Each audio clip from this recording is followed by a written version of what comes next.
Hey everyone, this is Derek966. Before I start this video, I would like to thank all of you for 800 subscribers. I finally hit 800 subscribers. I still don't know why you guys are subscribed to me, but yeah. Anyway, so this video, if you look at the title, it's gonna be about the lore and world setting of Abyss Front. I'll try to be as detailed as possible with it. So yeah, I have a bunch of notes on hand right now, which I'm gonna look at and speak as we go. So first thing first, Abyss Front, the world setting.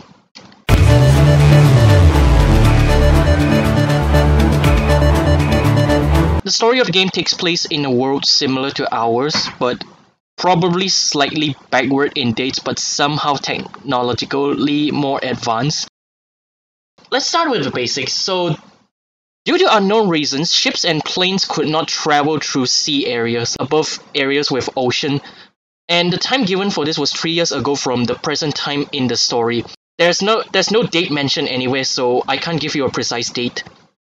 And apparently only high altitude flights and space travel are unaffected by this. Well, the could not travel part was never defined. Like, maybe the ships couldn't stay afloat, or planes couldn't stay flying while above ocean, or some sort of radiation or other threats. This was never mentioned, so everything is still kind of vague. And about the space travel part, actually at the start of the story, the player commander, as in us, was launched from a fucking space station. Yeah, you heard that right, we got launched from a space station onto the blockade's base. I'll get to the factions later, so yeah, don't worry, I'll get to the factions later. We'll just talk about the general world setting for now. From what I can piece together based on like bits and pieces in the side story and main story, World War is still in progress. I don't know which World War, but looks like World War II, because relationship between factions are not exactly great, with the example of Blackblade actively invading Rose Empire's naval territory. Now, because of above reason, like, the whole part ships and planes could not travel through sea, dolls are developed to replace humans for naval activities like, navy, fishing, explorations, basically nautical activities, stuff that you need to physically be on the ocean to do. These dolls are actually machines similar to the ones in Ghost Frontline, basically androids or machines. Now, the catch here is some dolls gain sentience over time. Gain sentience as in they suddenly get intelligence of their own, they can think of their own. And well, this process is called the awakening. I know it now, it's kind of like Detroit Become Human thing. Basically, they suddenly gain sentience, and yeah, you can guess what the humans do when suddenly their obedient to are no longer 100% obedient anymore. Now, each faction has their own way of dealing with awakened dolls, and I will explain that in detail later when we go to the faction section. But right now, let's continue on the main part. Now, awakened dolls can experience corruption if spend time at sea. This corruption, based on the side story, it's described as a tiny speck at the back of their mind.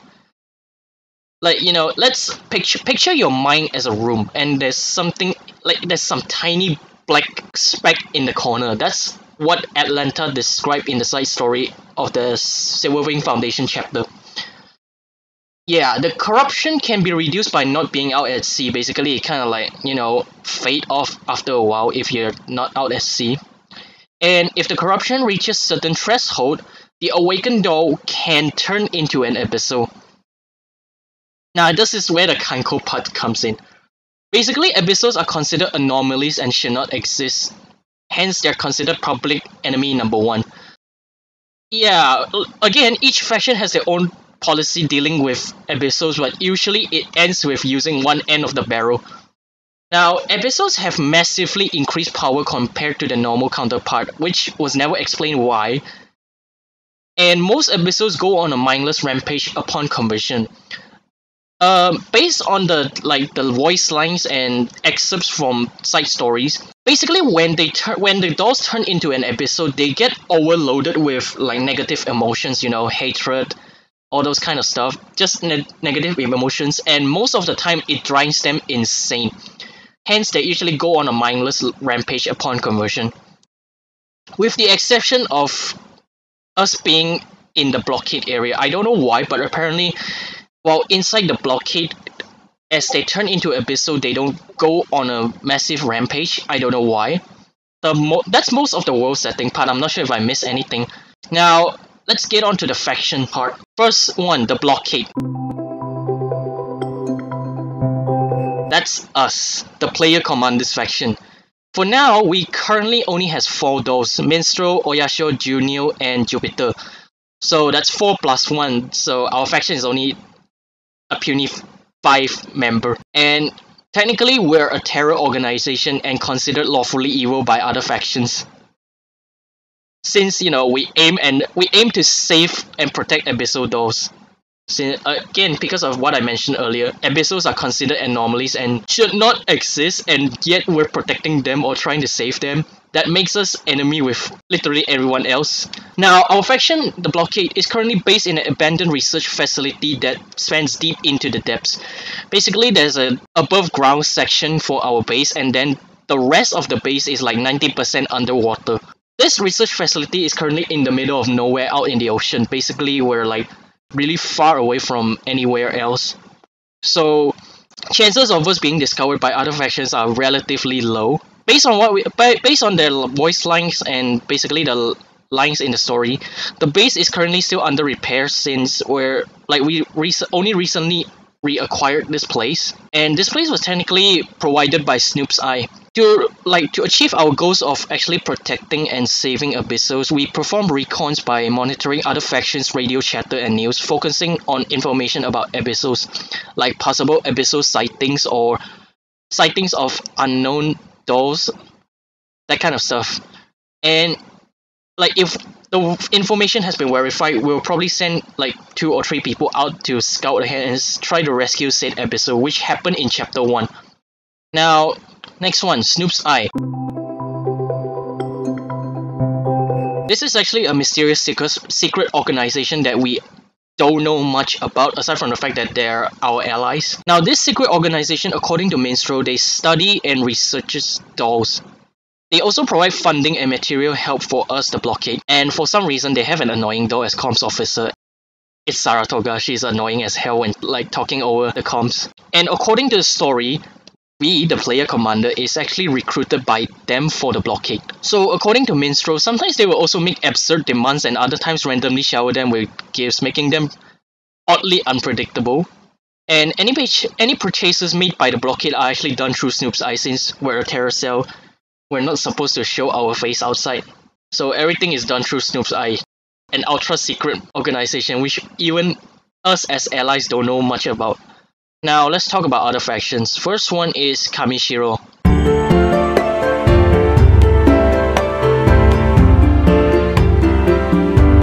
Kamishiro is, if you don't get the hint from the name, it's a Japanese faction. The weird thing about this faction is that they worship certain awakened dolls as gods, and said worship dolls have almost absolute authority. Basically, Kamishiro government is basically they worship a machine god. Or 3 actually. Yeah, 3. And because of that, they don't restrict awakened dolls movement. So dolls with free will are basically treated like normal citizens or maybe slightly higher position. Now, the episode treatment by this faction is, from what I can tell, is they're ousted. So yeah, that's all we know. That's all we know about this faction. Basically, they treat the awakened dolls pretty normal, I guess, like normal people. The next one is Silverwing Foundation.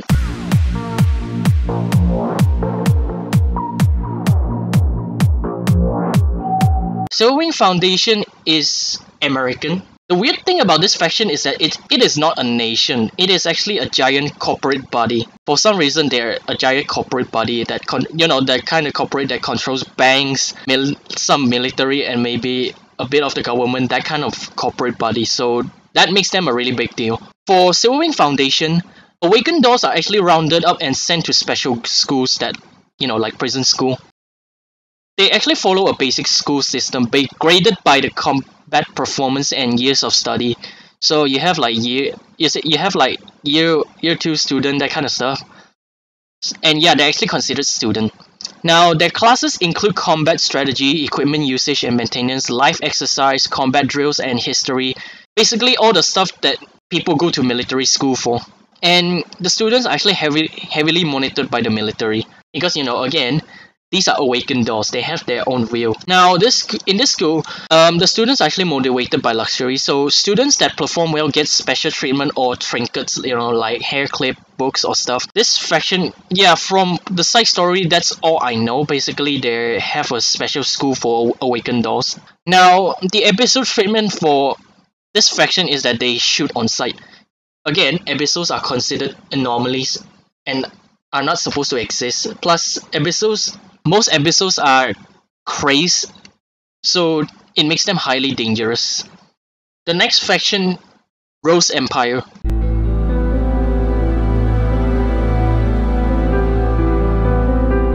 Rose Empire is a British faction, if you don't get the clue in the name already. But basically, Rose Empire works probably like the British Empire. Now, I'm not gonna talk about the government system because I don't know much about it since the story hasn't reached Rose Empire at all. We have some side story covering it, but not much. Now, the awakened dolls in Rose Empire are rounded up and sent to a special unit where they're heavily monitored while performing their usual tasks, basically like military stuff, while being heavily monitored by humans. And standard dolls undergo screening once every few months to find awakened dolls, because awakened dolls can blend into like normal dolls without people noticing, so they actually do screening once every few months to find them. And most of the combat dolls have a commander they report directly to. The episode treatment for this faction is currently unknown because there wasn't any scene about episodes. And the final faction, Black Blade.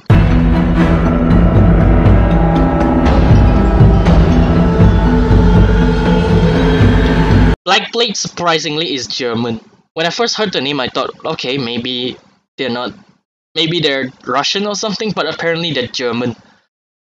So Black Blade, based on the description, they feel like a mix of German Reich and a manufacturing company. Then there's not much to go with it because the side story hasn't even reached Black Blade, so I can't actually tell you much about it aside from the fact that they invaded Rose Empire's naval territory, resulting in the loss of Hood on Rose Empire's side. Yeah, the whole birthmark sinking HMS Hood again. That's why I said this game takes place probably in World War II or something, because they're basically reenacting World War II stuff using the characters here. And basically everything else is unknown about Black Blade. That's all I can tell you. Now, unfortunately, we have reached the end of the video. So if you're still watching, thank you so much for watching, even though I know my voice can be a little bit annoying. Okay, maybe not a little bit. Maybe I am actually annoying. For now, the information I have is based on whatever I can find in the game. If the game ever got maybe updated lore or changed, the game lore actually got changed since Beta 1. And we're currently now in Beta 4, I believe. So if the lore did get changed or updated, I'll probably make a new video to cover all the changes since then. And yeah, thank you so much for watching. I guess I'll see you guys next time. Goodbye.